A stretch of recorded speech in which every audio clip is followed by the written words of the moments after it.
pessoal, esse aqui é o segundo vídeo. É importante que você tenha visto o primeiro para saber o que é, qual é o assunto dessa vez, né? Estou falando sobre o SA818.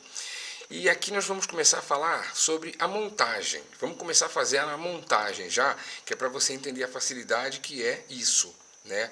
Por que que é fácil, gente? O princípio é simples. A parte complexa do rádio já está pronta aqui dentro. Essa é a ideia dos módulos. Hoje você consegue módulo para tudo. Antigamente você tinha que ficar montando peça por peça. Hoje não, hoje você compra um módulo.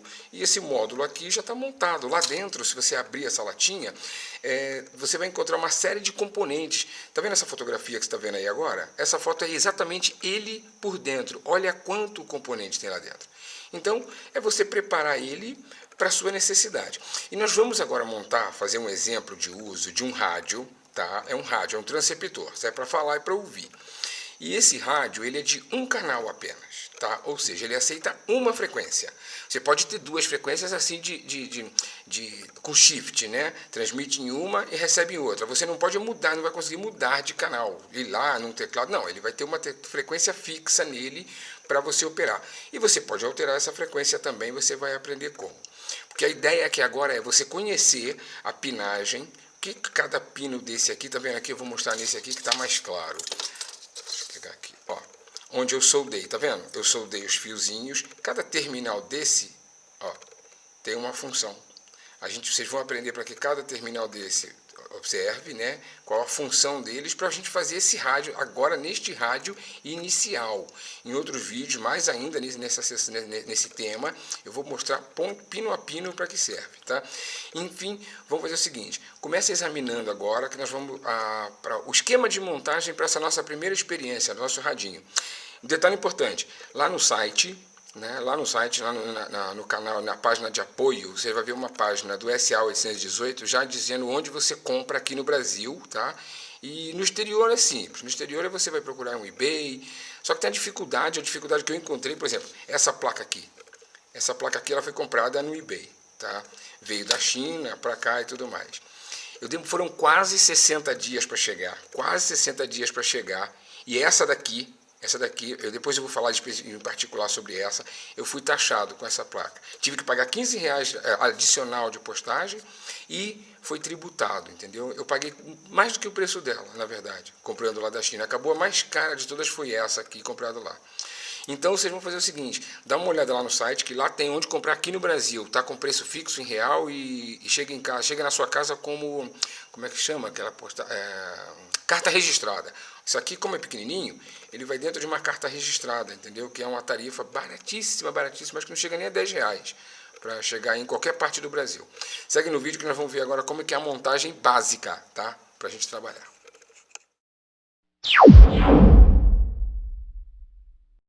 Bem, pessoal, aqui nós temos a configuração mínima do nosso sisteminha usando o SA818, tá? O nosso módulozinho.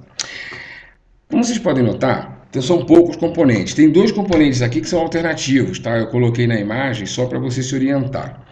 Então, na verdade, tem dois componentes a menos aqui. Vamos lá. Nós vamos começar tratando primeiro dos componentes, para você entender o que são eles e para que servem, para depois a gente falar das conexões. Vamos começar, então, falando aqui do amplificador, que é essa plaquinha aqui. Isso é uma plaquinha extremamente pequena. Ela tem 2x2, tá? De centímetros, muito pequenininha, de um valor extremamente baixo, tá? Para vocês terem uma noção, isso aí custa, hoje, tem gente vendendo a R$3 cada uma, para os nossos amigos de fora do Brasil, né? Isso equivale a $1. Tá? Aproximadamente você consegue por $1 uma plaquinha dessa, e às vezes até menos, tá? Eu utilizei essa placa porque ela é simples, é um amplificador simples demais, basta você soldar fios e está funcionando, né? Se você conhece, você manja eletrônica, você pode fazer o seu amplificador com LM567 e o resultado também vai ser muito bom, ou talvez até melhor, porque você vai poder controlar filtro de passa baixa, passa alta, enfim. Mas de qualquer maneira, você usando um módulozinho desse é muito mais rápido do que você fazer uma montagem eletrônica disso, né? E nem todo mundo do canal aqui tem tanto conhecimento. Essa plaquinha, além de pequena e barata, ela tem uma opção que é essa daqui. É o mesmo, tá? Esse aqui, essa plaquinha, tanto essa quanto essa, são plaquinhas baseadas no CI PAM8403, o PAM 8403, tá? Só que essa que você está vendo aqui do lado direito, ela tem um controle de volume. Isso é importante porque o módulo, ele manda o volume, o som, num volume fixo. E essa placa não controla, ela não tem controle para baixar o volume ou aumentar. Então, vai ficar aquele volume constante e direto. Você não consegue nem aumentar e nem diminuir. Tá? Se você comprar uma plaquinha como essa, ela é um pouquinho mais cara porque ela tem o quê? Ela tem um controle de volume aqui, tá vendo? É um botão rotativo igual um botão de volume do próprio Baofeng. Você gira para a esquerda ou para a direita, você consegue aumentar ou diminuir o volume. Então, tá aqui. O amplificador, ele é necessário porque o volume, o áudio que sai da placa não é suficiente para excitar o microfone. Então você amplifica aquilo ali para levar para o microfone, falei microfone, desculpa, o alto-falante. Não é suficiente para excitar o alto-falante e o amplificador faz dessa vez. Ele amplifica o som para que a gente consiga ouvi-lo no alto-falante, tá? Então você tem a opção de utilizar esse aqui, que é muito baratinho, como eu disse, ali na casa de uns R$3, $1, vai, vamos tratar assim, $1, que a gente não sabe quanto vai ficar, e esse aqui que é um pouquinho mais caro, mas tem a vantagem de ter o controle de volume. Você pode utilizar os dois. O alto-falante também é uma peça que muitos de nós têm na sucata. Você pode utilizar qualquer alto-falante, se você utilizar essa plaquinha, que ela é uma placa de 3 watts, você pode utilizar um alto-falante de até 3 watts aqui. Tanto 4 ohms quanto 5 ohms, não tem problema.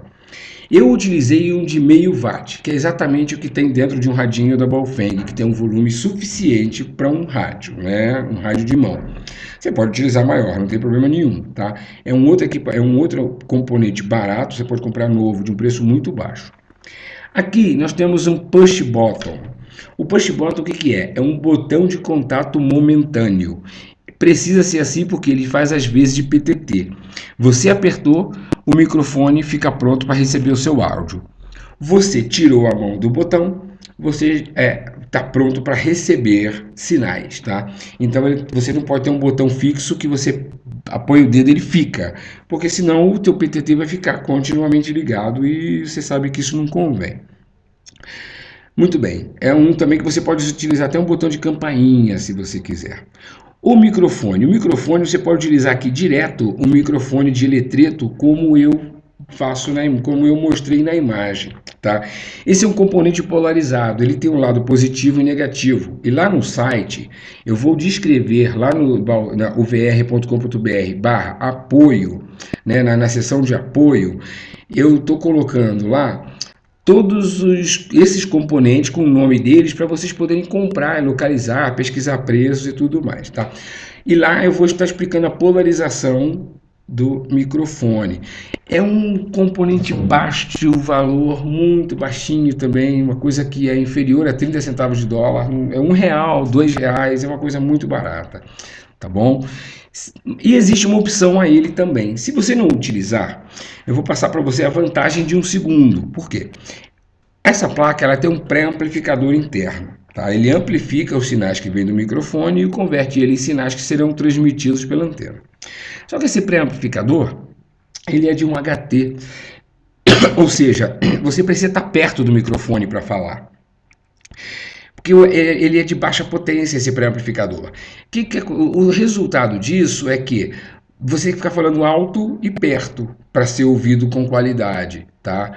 No caso de um HT, de um Baofeng, de um outro rádio, de uma marca qualquer, eles fazem um gabinete que permite uma acústica melhor para o microfone. Então o microfone está lá dentro, quando você fala, aquilo reverbera dentro do gabinete do rádio e amplifica o sinal para a pessoa que vai ouvir, tá? E você não vai ter esse recurso. Para solucionar esse problema, veja bem, funciona. Você pode comprar para fazer seus testes e vai funcionar. Mas para resolver este problema, existe uma plaquinha que é essa daqui, que vende, ela também é barata, você consegue comprar em site de busca. É uma placa que tem um ganho ajustável.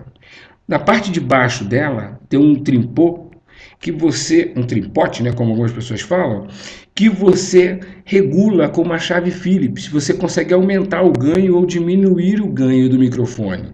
Então você faz um teste, você liga aqui, põe o seu Baofeng lá do lado, faz o ajuste e vê qual vai ficar a melhor intensidade de captação para ser bem ouvido do outro lado, tá? Isso é uma solução bem legal. Outro equipamento barato também. Nós estamos falando só de coisinhas baratinhas aqui, viu? A antena, você precisa de uma antena de 50 ohms desenhada para UHF ou VHF, conforme o seu módulo. Você tem um módulo de UHF e você vai precisar de uma anteninha que sirva para isso. Uma dual band vai te atender. Ou seja, você pode pegar emprestado do seu Baofeng. Ou você pode usar a Flower Pot, ou você pode usar a tipo J, todas que a gente já discutiu aqui no canal que a gente ensina a fazer, tá? É também uma coisa simples para você conseguir, a antena. E por fim, aqui que nós vai ter uma discussão, é o suporte de baterias, ou seja, a alimentação do circuito. Eu utilizei aqui um suporte com 3 baterias, e eu vou explicar por quê. A tensão máxima de trabalho da placa é 5,5 volts, esse é o limite de tensão dela. Se nós colocássemos aqui um suporte para 4 pilhas, que é o mais comum, nós teríamos uma soma de cada pilha tendo 1,5 volt, que é a tensão de uma Rayovac, de uma Duracell, de uma pilha AA comum, nós teríamos 6 volts, tá? 6 volts é uma tensão superior a 5,5 volts, que é o limite que o módulo suporta. Ou seja, nós iríamos queimar o módulo se nós colocássemos 4 pilhas aqui. Já se nós colocarmos 3 pilhas, nós teremos 4,5 volts como tensão máxima. E 4,5 volts é inferior a 5,5 volts, que é o limite que a placa aguenta. A placa ela trabalha com qualquer tensão entre 3,3 e 5,5. Então, 4,5 está perfeito, tá? Está perfeito. No entanto, um detalhe curioso. Se você trabalhar com pilha recarregável, que é, né, a AA recarregável, essa pilha, a soma de 4 pilhas, ela chega a 4,8 volts, porque aquelas baterias, aquelas pilhas, elas trabalham com 1,2 volts. Notou? Então 1,2 vezes 4 é 4,8. Ela, quando você acabou de tirar do carregador, de repente ela tem 1,3. 1,3 vezes 4 dá 5,2. Ou seja, a pilha recarregável você pode trabalhar com 4 pilhas, porque a soma delas não chega a 5,5. Tá? Só que tem um risco nisso, né? Você colocou aqui um suporte para 4 pilhas, emprestou para o Zezinho das couves, a pilha descarregou na mão dele, aí ele vai lá na gaveta, pega 4 Rayovacs ou 4 Duracell, que são pilhas de 1,5 volt cada uma, colocou aqui, vai ter 6 volts, vai entrar 6 volts aqui e queimou seu módulo. Tá? Então você tem que calcular isso. Outra solução, se você não quer utilizar pilha, você quer utilizar ele na bancada, é você usar fonte de alimentação. A fonte de alimentação, nesse caso, tem que ser linear, chaveada, tá? Ou seja, essa fontezinha levinha, pequenininha que a gente compra por aí, tem que ser uma fonte chaveada. Você comprar essas fontes de parede, igual do carregador do Baofeng, ok, serve, desde que seja de 5 volts. Você não pode comprar uma fonte de 12 volts, uma fonte de 9 volts, vai queimar seu módulo. Tem que ser uma fonte de 5 volts, tá? Regulada, né? Porque você não pode correr o risco de uma fonte que não seja regulada, ela tem que ser regulada e chaveada. Aí, existe o outro tipo de fonte, que é aquela fonte mais antiga, mais pesadinha, que tem um transformador dentro. Aquele tipo de fonte a gente não recomenda, porque elas têm ripple muito alto. A fonte chaveada também tem, mas o ripple, o que ele é? Que é muito presente numa fonte linear, é que ela traz para equipamento, para dentro do equipamento, a vibração que tem na rede elétrica. A rede elétrica ela trabalha com uma frequência de 60 Hz aqui no Brasil, em alguns países da Europa de 50 Hz. Ou seja, se você liga na tomada uma fonte linear daquela transformador, mesmo que regulada com 5 volts, naturalmente, senão ia queimar o módulo, mas regulada e linear, e entrar aquele ripple para cá, aquela vibração, o que ia acontecer? Esse ripple ele ia entrar no módulo, ele ia entrar no amplificador e você ia ouvir um ronco eterno no microfone, no alto-falante. Sabe aquele? Oh, sempre. Não para. Por mais baixinho que seja, por melhor que seja a filtragem, e entrar. Você pode testar. Tá? Se é isso que você tem aí, você testa, vê o funcionamento e tudo mais. Se a fonte não passar de 5 volts, não vai queimar o seu módulo por ela ter ripple. Tem um inconveniente de a transmissão, o cara que te ouvir lá, você está falando, vai ouvir esse ripple, se ele for alto, você vai, quando transmitirem para você, você vai ouvir esse ripple no seu alto-falante e pode ficar chato, né? A brincadeira fica sem graça. Um outro critério de fonte de alimentação é corrente.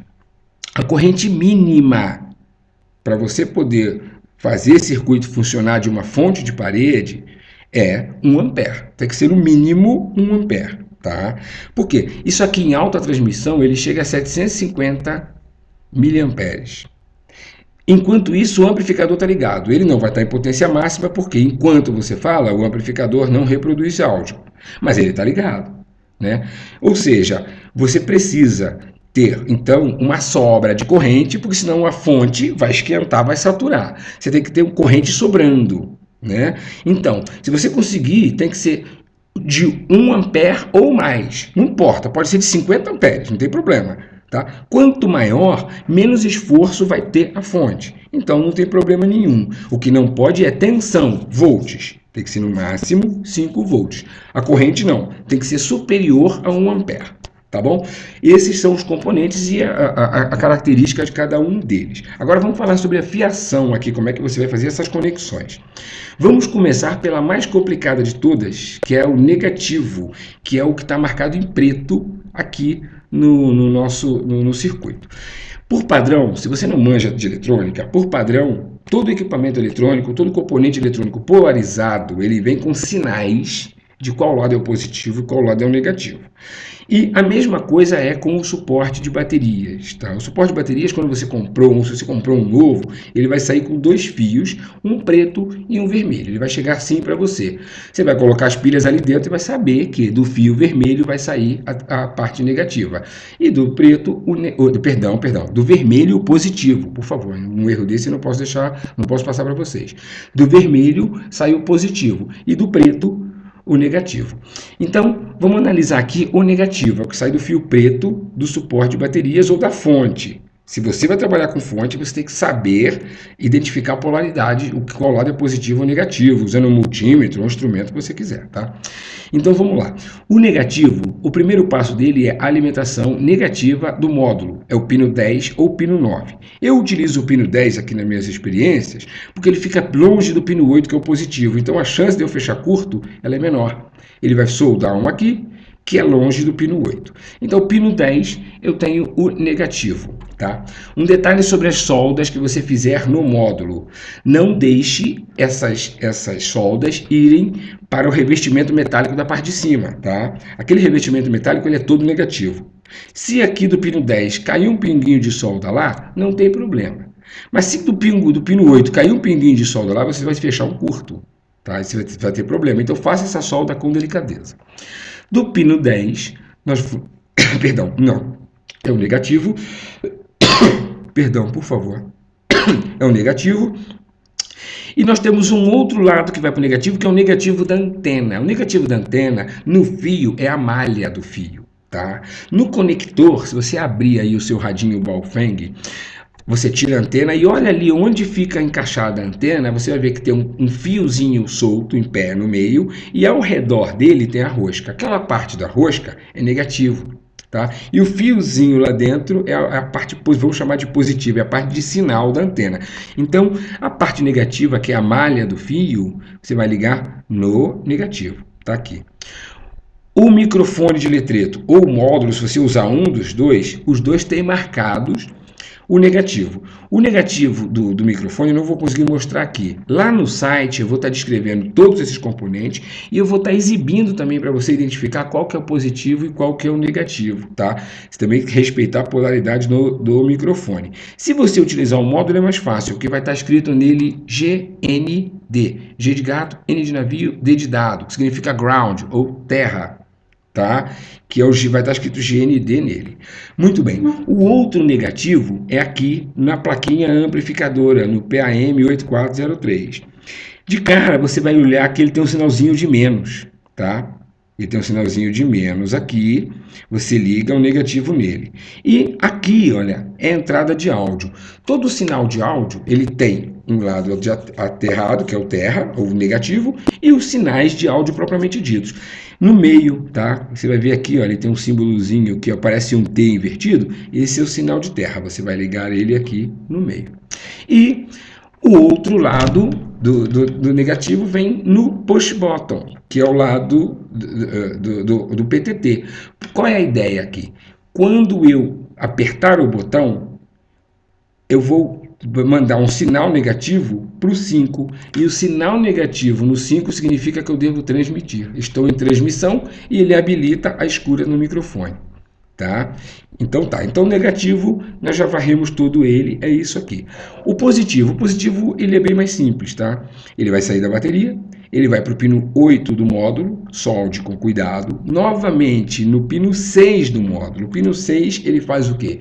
Você liga o módulo. Se eu colocar o pino 6, tá? Eu desligar ele, eu não ligar ele a nada, por exemplo, significa que o módulo está inativo. É como a função save do Baofeng. Não tem a função save que liga, desliga para economizar a bateria? Dá para a gente fazer um recurso como esse aqui.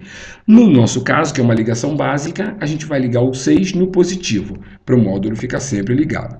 E por último, o fio vermelho desce e vem até o sinal de mais do amplificador. Tá? Para o amplificador também ficar ligado. Você pode colocar, eu não coloquei aqui, um liga-desliga, um botão liga-desliga aqui no vermelho, tá? No meio do caminho. Se você quiser desligar o rádio, em vez de tirar a bateria, em vez de tirar as pilhas, você vai lá e desliga um botãozinho aqui. Muito bem. Todos esses fios aqui, gente, eles podem ser fininhos, 0,25, 0,35, pode ser fio fininho mesmo, que nada aqui opera com corrente alta, nada vai esquentar por conta de o fio ser fino, com exceção do critério da antena que eu vou explicar já, tá? O fio verde vai sair do pino 5 do módulo e vai ligar no outro pino que estava sobrando do push button, tá? Porque um já está no negativo, o outro liga no pino 5. Tranquilo, não tem segredo. O pino 3 é a saída de áudio. O pino 3 é o laranja, ele vem para cá e ele vai para um dos lados, ó, nota isso que eu falei, um dos lados do amplificador. Se você observar aqui, você vai ver que eu tenho uma letra R, está de ponta cabeça, porque era a posição que ficava melhor para mostrar no desenho. Uma letra R aqui e uma letra L. R em inglês significa right, de direita, e o L, left, de esquerda. Significa, esse aqui é um amplificador estéreo. Eu consigo separar canal esquerdo do canal direito. Eu estou ligando em apenas um dos canais, tá? No esquerdo, aqui no caso eu usei o direito, que é o right. Eu poderia ligar no left, também não faria problema, tá? Eu usei o right, inclusive essa minha ligação aqui, ela tem um problema, né? Eu liguei o laranja no R, mas eu estou usando o lado L aqui, tá vendo? Eu fiz errado, acabei descobrindo o desenho, tá? Mas eu vou corrigir isso lá no site. Quando você for copiar para a sua montagem, usa lá do site, aqui é só uma explicação, tá? Só que eu posso fazer o seguinte, eu posso pegar um outro fiozinho laranja, o laranja vem daqui, vai até o R. Aí eu puxo um outro para cá, para o L, sem encostar no P, no negativo aqui do meio, tá? Ele vem para cá, dá uma voltinha e vem para cá. O que significa? Eu vou poder botar dois alto-falantes, tá? Dois aqui, tá vendo? Do lado de cá e dois do lado de cá, porque os dois vão receber o sinal ao mesmo tempo. O esquerdo e o direito. Na verdade, ele vai se transformar em mono, né? Como ele está aqui, mas com dois alto-falantes, tá? Você pode fazer isso também. Bem, muito bem. A saída do módulo, nós vamos ter o alto-falante. Eu coloquei dois fiozinhos de cores diferentes, porque o alto-falante, ele é polarizado. O melhor rendimento dele é se você acompanhar a polaridade, o positivo no positivo, o negativo no negativo. E a plaquinha, ela tem um sinal de mais e um de menos. Se você virar esse alto-falante aqui do outro lado, onde foram soldados os fios, você olha com cuidado que lá tem um sinalzinho de mais e um de menos. É só você ligar acompanhando que o mais e o menos que tem aqui. Não tem segredo nenhum, tá bom? Bem, pessoal, esse aqui é o esquema de montagem. Ah, perdão, o mais importante, antena. O pino 12 do módulo é o pino da antena. Esse cabo aqui da antena, gente, ele precisa ser bem curtinho. É o único que nós vamos ter cuidado, tá? E ele tem que ser bem curtinho e tem que ser um fio de 50 ohms. É o mesmo fio que você usa para montar suas antenas. É o mesmo fio que é recomendado na montagem da Flower Pot. Tá? Tem que ser um fio flexível, porque você vai ter que mexer com ele, ele não pode ser duro, senão você vai quebrar a tua montagem. Um fio flexível de 50 ohms, você vai precisar disso, tá? Não tem jeito. E esse fio flexível, ele tem que ser curto e ele vai como? Veja bem, aí que tem uma coisa curiosa, esse fio ele é blindado, ou seja, lá dentro tem o sinal, que é onde passa o sinal, que é uma parte mais rígida dentro. E por dentro, mas em volta deste fio de sinal, nós temos uma malha. Essa malha é o negativo que vai ligado aqui no preto. Tá? Eventualmente, você vai precisar de um adaptador. Se você utilizar a antena que nós discutimos no canal, ou você pegar a sua antena do seu Baofeng, você vai precisar de um conector SMA. Tá? Vai precisar de um conector SMA. Se você utilizar a Flower Pot que a gente discutiu no canal, ou a tipo J, você pode utilizar um BNC. Eu usaria o SMA, tá? Que é o padrão do Baofeng, e você usa um adaptador para utilizar as outras, tá? Porque de repente você vai comprar uma anteninha dual band para colocar e ficar fixo aqui. Depende da utilidade que você vai fazer, tá bom? Bem, então o esquema de montagem de componentes é esse. Continua no vídeo que a gente tem mais assuntos para tratar. Bem, pessoal, então nós já vimos agora um apanhado, né, no primeiro vídeo a gente falou um pouco sobre o SA818, vocês viram agora a montagem básica, elementar dele, vocês viram que é simples, é uma coisa que você consegue fazer com componentes baratos e não é crítico, tá? Não tem nada crítico aqui, você pode usar fios finos, como eu estou usando, tá vendo? Não tem nada crítico. Agora nós vamos para o segundo passo, você montou esse rádio, tá? O que nós vamos fazer? Nós vamos colocar dentro deste rádio a programação com frequência, com subtom, com as características que você quiser para o rádio começar a funcionar, tá? E aí sim a gente vai começar a jogar, a gente vai pegar um Baofeng para testar se está funcionando nele. E aí eu vou repetir essa montagem, tá? Eu estou repetindo essa montagem que nós fizemos, eu vou repetir ela aqui e a gente vai testar juntos, tá bom? Então vamos lá para o vídeo 3, que é a programação da placa, tá bom? Do nosso SA818. Espero vocês no próximo vídeo.